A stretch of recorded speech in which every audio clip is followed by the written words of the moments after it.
শেষ পর্যন্ত কি ফুটসালের চূড়ান্ত স্কোয়াডে জায়গা হবে ইমান আলমের, নাকি বয়স কম, অভিজ্ঞতা নেই জাতীয় দলে খেলার, এই কারণে তাকে ফিরে যেতে হবে ইংল্যান্ডে? এরকম একটি প্রশ্ন কিন্তু এর মধ্যে উঠতে শুরু করেছে। তো ইমান আলমকে নিয়ে কোচ কিংবা টিম ম্যানেজমেন্টের আসলে ভাবনা কি, এ নিয়েই বিস্তারিত বলার চেষ্টা করবো, আশা করি শুনবেন।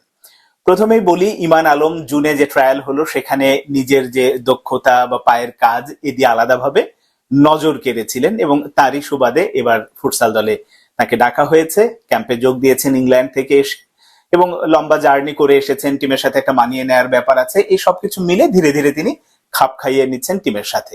এখন এই যে তিনি আসলে চূড়ান্ত স্কোয়াডে, ক্যাম্প তো শুরু হয়েছে বোধহয় 20 বা 21 জনকে নিয়ে, এখান থেকে 16 বা 18 জনের একটা স্কোয়াড যাবে মূল পর্বে খেলতে বা আসল টুর্নামেন্ট খেলতে। সেখানে আসলে ইমান আলমের জায়গা হবে কিনা সেই জায়গা নিয়ে কোচ এখনো আসলে সরাসরি কোনো মন্তব্য করেননি, কোচের মন্তব্য পাওয়া যায়নি। কিন্তু টিম ম্যানেজমেন্টের সঙ্গে যারা আছেন তাদের সাথে কথা বলে যেটা জেনেছি যে হ্যাঁ, ইমান আলমের ওপরে এখন পর্যন্ত কোচ যতটুকু যে কয়টা সেশন দেখেছে তাতে মোটামুটি সন্তুষ্ট। মানে তিনি যে বাংলাদেশের ভবিষ্যৎ একজন ফুটসালের তারকা হয়ে উঠবেন এইটা তিনি বিশ্বাস করেন বা দেখেছেন তার মধ্যে ওই সম্ভাবনাটা। কিন্তু তিনি এখনো বয়সে অনেক কম।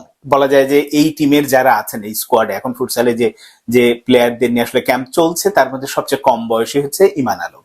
কিন্তু তার যে পায়ের দক্ষতা, পায়ের কারিকুরি, এই ব্যাপারটা আলাদাভাবে অন্যদের চেয়ে তাকে আলাদা করে রাখে। কিন্তু শুধুমাত্র ওটা থাকলেই তো হবে না, জাতীয় দলে খেলা বা এইরকম বড়দের সাথে মানিয়ে নেওয়ার যে ব্যাপারটা সেটাও থাকতে হবে। এবং তিনি যে ইংল্যান্ডে যেখানে আসলে খেলেন ওখানে যে নিয়মিত ফুটসালের ম্যাচ খেলেন এরকমটাও কিন্তু টিম ম্যানেজমেন্টে যারা আছে তারা বলছে না। ফলে তিনি হয়তো হ্যাঁ নিজের প্র্যাকটিস করা বা বিভিন্ন ভাবে কারিকুরি দেখানো সেটা করে থাকেন, কিন্তু মূল যে ম্যাচটা আসলে কম্পিটিটিভ ম্যাচ আর প্র্যাকটিস কিন্তু আলাদা জিনিস। সেই জায়গাটাতে ইমান আলমের খানিকটা ঘাটতি আছে, কিন্তু এই ঘাটতি পুষিয়ে নেয়ার ক্ষমতা ইমান আলমের আছে, এটা বিশ্বাস করেন টিম ম্যানেজমেন্টের সঙ্গে আছে।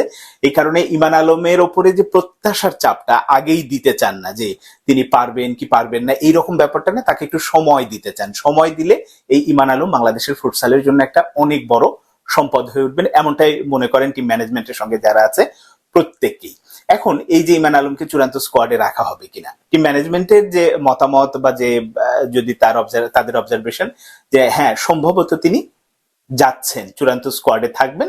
এখন ম্যাচ খেলাবেন কিনা এটা হচ্ছে যে পুরোটাই কোচের উপরে নির্ভর করে।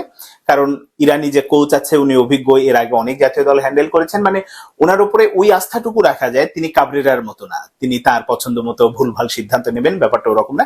এখন দেখা যাক শেষ পর্যন্ত। কিন্তু ইমান আলম যে চূড়ান্ত স্কোয়াডে থাইল্যান্ডে যাচ্ছেন এ নিয়ে কোনো সংশয় নেই। এখন ম্যাচ খেলবেন কিনা সেটা পরের বিষয়। এই টিমের ক্যাপ্টেন আবার একসময় জাতীয় দলে জেমিদের সময় ডাক পেয়েছিলেন, ফুটবল দলে 2টো ম্যাচও খেলেছিলেন। আপনাদের নিশ্চয়ই রাহবারের কথা মনে আছে, তিনিও কানাডা প্রবাসী, তিনি দলের সাথে যোগ দেবেন সরাসরি থাইল্যান্ডে। সবকিছু মিলে এখন যে অবস্থায় আছে ইমান আলম সম্পর্কে যে এক ধরনের উচ্চাশা বলি হাইপ তৈরি হয়েছে, আমরা প্রত্যেকে বিভিন্ন জায়গা থেকে কথা বলছি, তো এই চাপটা যাতে ইমান আলমের উপরে না যায়, তিনি যাতে আসলে কি বলবো যে তাকে ঘিরে যে এত প্রত্যাশা, এত কিছু হচ্ছে, তিনি বড় তারকা হয়ে গেছেন, এই ব্যাপারটা আসলে বুঝতে দিতে চান না। তাকে খানিকটা নীরবে বেড়ে ওঠার পক্ষে হচ্ছে কোচ, এবং সেই নীতিতে গিয়েই তিনি খানিকটা সময় দিতে চান। সময় দিলে ইমান আলম যে ভালো কিছু করবে, বাংলাদেশের ফুটসালের জন্য সম্পদ হয়ে উঠবেন, এক সময় অভিজ্ঞ হয়ে উঠলেই এই ফুটসাল থেকে তিনি ফুটবলেও হয়তো ট্রাই করবেন, মানে মূল দলে ফুটবলের। সেটা হয়তো সময় বলে দেবে আসলে কোন দিকে যায়, কিন্তু আপাতত তিনি দলের সাথে চূড়ান্ত স্কোয়াডে যাচ্ছেন এটা মোটামুটি